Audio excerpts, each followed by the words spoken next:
अस्सलाम वालेकुम, कैसे हैं बच्चों। आज की इस वीडियो में हम कवर करने वाले हैं electrolysis of copper two sulphate using platinum electrodes.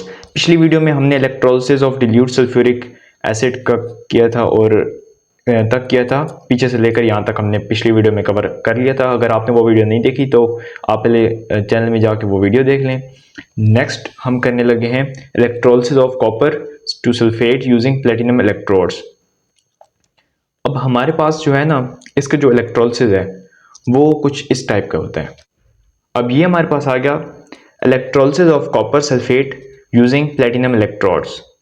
Okay, electrolyte हमारे पास क्या है, CuSO4, इसके आइंस Cu+2 SO4-2, वाटर के H+OH-, ये हमारे पास आइंस हो गए।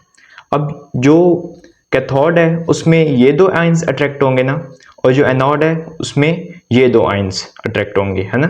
सबसे पहले हम बात करते हैं एनोड की, क्योंकि एनोड से रिएक्शन स्टार्ट होता है। एनोड में SO4-2 OH-2 बहुत अट्रैक्ट होंगे, लेकिन मैंने आपको बताया था डिल्यूट जो होंगे ना, डिल्यूट सॉल्यूशन, उसका ये होगा कि उसमें सॉल्यूट की कंसंट्रेशन कम होगी और सॉल्वेंट की ज़्यादा होगी। अब वाटर के आइंस डिस्चार्ज होंगे, OH- डिस्चार्ज होगा तो ये रिएक्शन करेगा तो हमारे पास 4OH- रिलीज करेगा, ऑक्सीडेशन करेगा, इलेक्ट्रॉन्स को लूज करेगा ना, तो इसके ज़रिए हमारे पास ऑक्सीजन गैस बनती है और वाटर मॉलिक्यूल बनता है। उसके बाद हम इसको बैलेंस करेंगे तो हमारे पास 4OH आएगा, तो यहाँ पे 4 इलेक्ट्रॉन्स रिलीज होंगे। हमारे पास यहाँ पे प्रोडक्ट क्या बना, ऑक्सीजन गैस। अब हमारे पास ये जो इलेक्ट्रॉन्स है ना, यही जाएंगे कैथोड में। ओके, यही कैथोड में जाएंगे। अब क्या होगा यहाँ पे कैथोड में, ये दो थे कैटाइन, ये कैथोड में अट्रैक्ट हुए। अब इनमें से जो Cu+2 है ना, ये लेस रिएक्टिव है हाइड्रोजन से। ओके, आपको ये बात याद रखनी है कि हाइड्रोजन से भी ये लेस रिएक्टिव है ना, तो ये यहाँ से निकल जाएगा। Copper is less reactive than hydrogen, so copper is discharged. यहाँ पे ये गेन करेगा और उसके बाद 2Cu+2 प्लस 4 इलेक्ट्रॉन जो इसने यहाँ से गेन किए हैं एनोड से, यहाँ पे गेन करेगा और यहाँ से हमारे पास कॉपर मेटल डिपॉजिट हो जाएगा कैथोड में। प्रोडक्ट हमारे पास कैथोड में बना कॉपर मेटल, एनोड में ऑक्सीजन गैस, और सॉल्यूशन हमारे पास सल्फ्यूरिक एसिड इज फॉर्म्ड।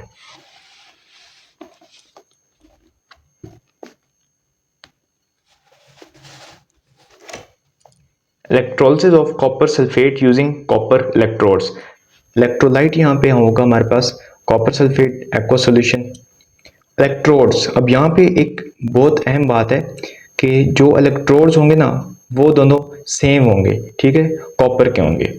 अब कॉपर जो होगा एनोड, एनोड पे में भी कॉपर होगा और कैथोड में भी कॉपर होगा। अब क्या होगा कि जो एनोड होगा ना, वहां से रिएक्शन स्टार्ट होता है ना। एनोड में copper metal from anode losing electrons. अब ये जो एनोड है ना, यहाँ पे ये अपने इलेक्ट्रॉन्स लूज करेगा, copper loses electrons, Cu+2 plus 2 electrons इसने लूज किए। Copper dissolves into solution at cathode, Cu+2 ions from the solution gain electrons, Cu+2 plus 2 electrons. अब यहाँ पे ये दो इलेक्ट्रॉन्स एनोड से गेन करेगा and form deposit Cu metal deposit on cathode.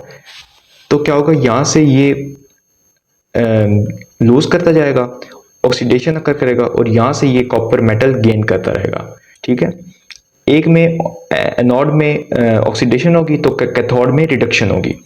Final result क्या होगा, final result cathode gains copper, cathode में कॉपर गेन होती रहेगी, बिकम्स थिकर, और ये थिक होता जाएगा। एनोड में loses copper, becomes thinner.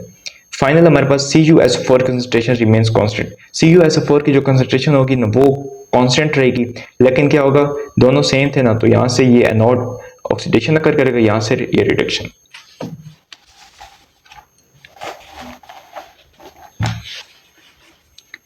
Electrolysis of halide compounds.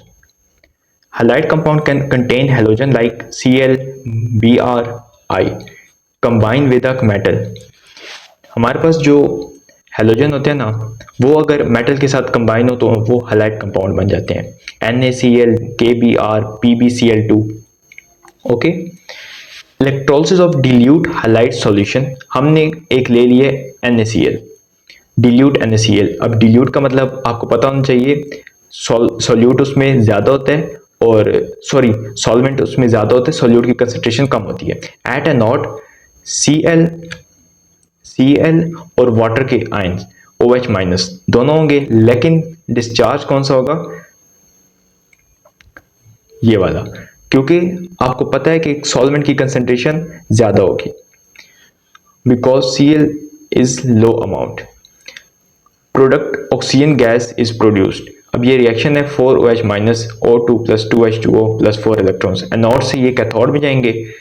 अब यहाँ पे क्या होगा, कैथोड में Na प्लस H प्लस दोनों होंगे, लेकिन Na हाईली रिएक्टिव है, तो क्या होगा, H प्लस डिस्चार्ज होगा, because hydrogen is less reactive than sodium, तो लेस रिएक्टिव हमेशा डिस्चार्ज होता है। और कैथोड वो जो इलेक्ट्रॉन्स थे ना एनोड वाले, वो यहाँ पे गेन करेगा और हाइड्रोजन गैस रिलीज हो जाएगी। तो प्रोडक्ट यहाँ पे क्या होगा, एक में ऑक्सीजन गैस और एक में hydrogen gas, simple. Electrolysis of concentrated halide solution, NaCl concentrated solution at anode, the halogens produced because हमारे पास हेलोजन्स प्रोड्यूस होते हैं, because there are many halide ions, so they discharge instead of water. Concentrated का मतलब होता है कि जिसमें ना हमारे पास सोल्यूट की कंसंट्रेशन ज़्यादा हो जाती है, ठीक है। हमारे पास जब सोल्यूट की कंसंट्रेशन ज़्यादा होगी ना, उसमें फिर हम कैथोड का रिएक्शन सेम रहेगा, क्योंकि H तो लेस रिएक्टिव है ना, लेस रिएक्टिव निकलता है। लेकिन एनोड में क्या होगा कि एनोड में हम मैंने आपको बताया था कि कंसंट्रेटेड में ना, एनोड में अगर हैलाइड आयन होगा ना, Cl माइनस हुआ, Br माइनस हो या I माइनस, ठीक है, तो वो हमेशा निकलेगा। अगर हैलाइड आयन नहीं है ना किसी भी कंपाउंड में, तो फिर उसके मुकाबले में OH माइनस डिस्चार्ज हो सकता है, ठीक है। जब Cl निकलेगा, ये यहाँ पे NaCl का था ना, तो यहाँ पे इलेक्ट्रोलिसिस अगर यहाँ पे हमने इसके करवाया सॉल्यूशन का, तो यहाँ पे एनोड में Cl था, तो यहाँ पे Cl माइनस डिस्चार्ज हुआ और यहाँ पे उसने रिएक्शन करवा के Cl2 गैस बना the product. Hydrogen gas is still produced as water reduced. अब यहाँ पे जब कैथोड होगा ना, कैथोड यहाँ पे क्या करेगा कि हाइड्रोजन गैस जो होगी उसको बना देगा,